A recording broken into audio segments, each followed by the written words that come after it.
Welcome to Real Judaism with Rabbi Ari Klapper. Unfiltered wisdom for Jewish life. Yesterday we discussed that the Chafetz Chaim said that you cannot believe the Lashon Hara about Shimon, even if Shimon is standing right there. Very interesting story I heard about this.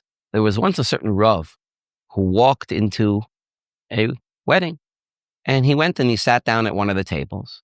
And while he was sitting there at one of the tables, he heard two people at the table speaking Lashon Hara about him. They were speaking Lashon Hara about this Rav who went and happened to sit down right next to him.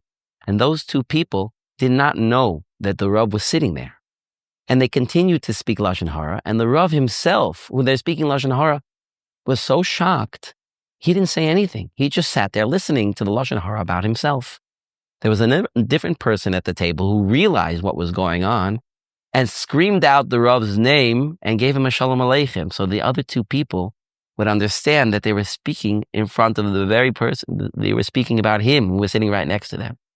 Obviously, they were embarrassed.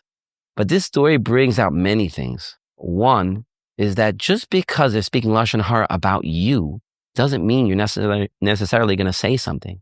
It's very easy to be in such shock that you're speaking Lashon Hara about me to my face. I'm just not going to say anything at all. That's very, very possible. And doesn't necessarily mean that the Lashon Hara is true. So just because the person himself hears it does not mean you can accept it as truth.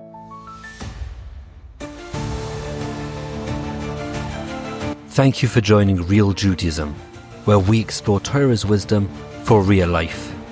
Created by J Foundations and produced by Eli Podcast Productions. Find more episodes at realjudaism.org and subscribe wherever you listen to podcasts.